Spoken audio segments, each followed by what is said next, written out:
Something I try to do is treat the start of every month like a little mini new year. I use it to kind of get a little boost of motivation. I use it to refocus on my goals, you know, remind myself what I'm working towards. I use it to wipe the slate clean, and a monthly reset is exactly how I achieve all of that.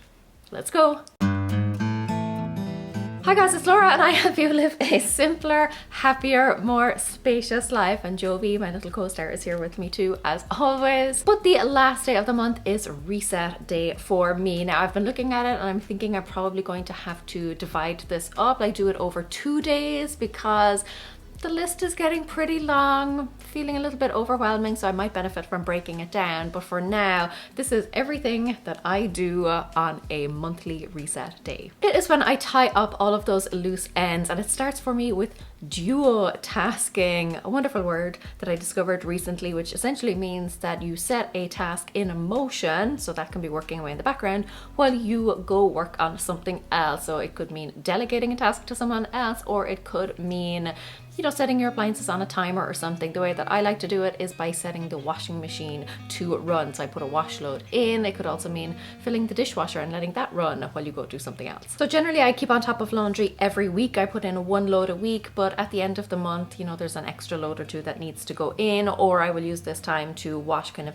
bigger things like throw blankets, dressing gowns, things like that. Basically just catch up on whatever is still sitting in the laundry basket. So I pop those in, and then as always I set a timer so that I remember to come back to the clothes and pop them in the dryer. Otherwise I will forget. Next I go through all of the coupons in my wallet and I get rid of the expired ones. I mentioned coupons in a recent video and a few people were saying how, you know, they always seem to build up, and yet when you go to use them they have expired, and I used to always have this problem. So the way that I have solved it in kind of a few ways. Number one, always keeping them in my wallet. There is no point in like leaving them on a counter or something, because then you won't have them when you need them when you go to the store.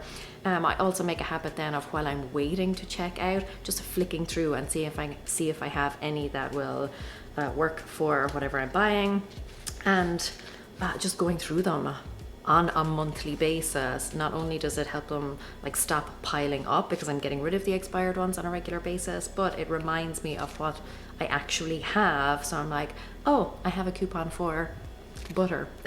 I'll use that the next time I'm at the store. One thing that I forgot to mention there when I was talking about coupons is that I store them in chronological order. So the ones that are expiring soonest are in the front. So those are the ones that will get used up first. Next up is a lot of computer work. If you didn't know, Amazon offers a free book, like a new release book, every month to Prime members. Sometimes it's 2, so I got lucky in January. I could get 2 free books. Even if you're not a Prime member, they do offer them for, I think it's $1.99. I chose this one and this one. They also have another selection of free books. Again, for Prime members, you can borrow up to 10 at a time. So I will kind of flick through there, see if there's anything interesting. I have both of those pages linked in my monthly reset, so quick and easy to get to. But this is kind of a double-edged sword for me, because on the one hand, readers gotta read, but on the other hand, this reader is already drowning in books and definitely does not need any more. But you know, need, such a loose term.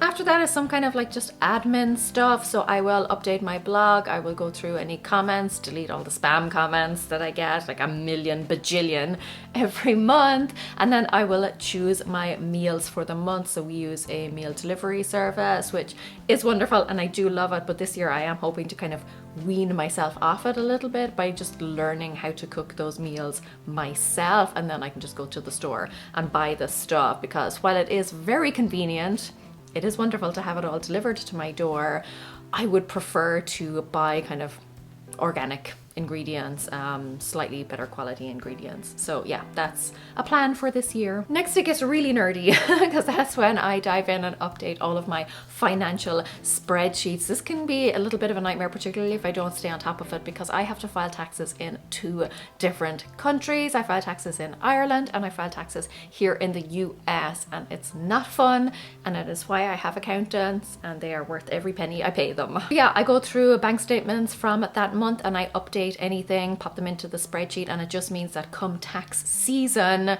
most of the work is already done for me. In fact, I have already sent off all of my taxes to my Irish accountant and to my American accountant. That all gets done a few days into January, because if not, it just drags throughout the entire year. Also really awkward because in Ireland, I have to have my US numbers because they are declared on my Irish tax returns. But here in the US, I have to have my Irish figures because they are declared on my US tax returns. So it's always this kind of like catch-22 where I have to have both sets of taxes fully prepared and ready to go before I can file the other one, if that makes sense. Basically, in short, if you're thinking of emigrating, just don't.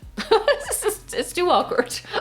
Generally at that stage, my timer will beep to let me know that it is time to move the clothes from the washing machine to the dryer. This is a great thing for me because it helps me just kind of get up and get moving, because otherwise I would sit and stare at a screen all day long. So I try and alternate tasks so that I am getting a little bit of movement in there. The blood is pumping. Then I do a bit of a digital declutter. So the first thing there is to kind of read and delete any saved articles. I am getting better about this these days because I don't save as many, but I have like years worth of backlog to catch up on. So I'm going through seeing if there's anything kind of interesting there, anything worth reading, or I'm just like deleting a lot of stuff. So that's kind of just like chipping away at an old mountain that I created for myself. Not really necessary, so if I skip this step, it's not a big deal, but this month I really wanted to do a full reset. I will also go through any files and folders, stuff that I've maybe downloaded the past month that I just want to clear out. And then I clear the cookies and the cache on my laptop and my phone, and I reboot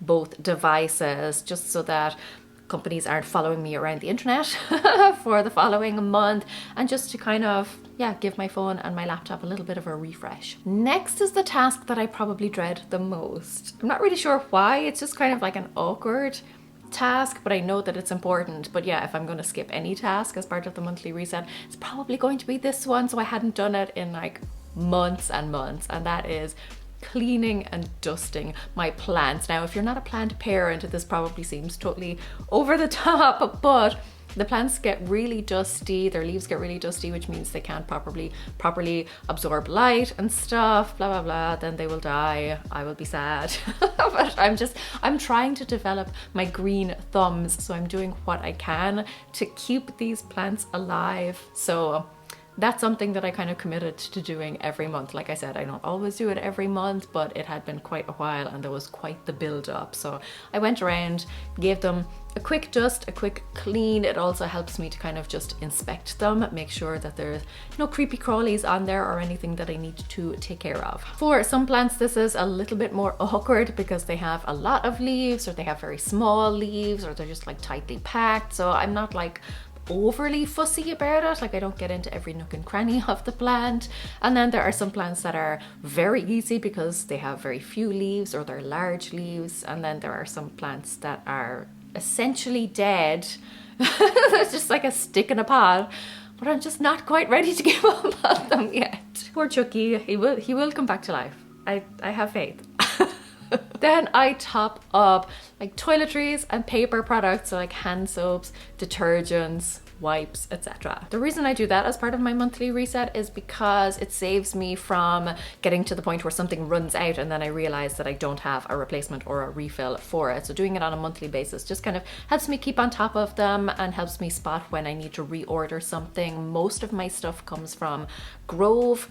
I just like them because they have a lot of natural, well, all natural cleaning products. They're working on saving the environment, which is something that I can get behind and support. And then, yeah, I try and use refills, like refillable stuff, as often as possible to cut down on the amount of waste that I'm using. Grove actually offer a free kind of starter cleaning kit if you're buying something from them. So I will link that in the description box if you're interested in checking them out. After that, it's back to finish off the laundry. So I came up to fold the laundry only to discover that my husband had put a dirty pair of socks in the laundry. Why? So inconsiderate. But something that has recently dawned on me that has made the laundry process so much easier, so much quicker for me is, I know it's gonna sound ridiculous, but it's to let my daughter and my husband put away their own clothes. Okay, so for my daughter, I was putting away her clothes because she's a kid and I just kind of got into that habit, but now I'm like, she's 9, okay? If she can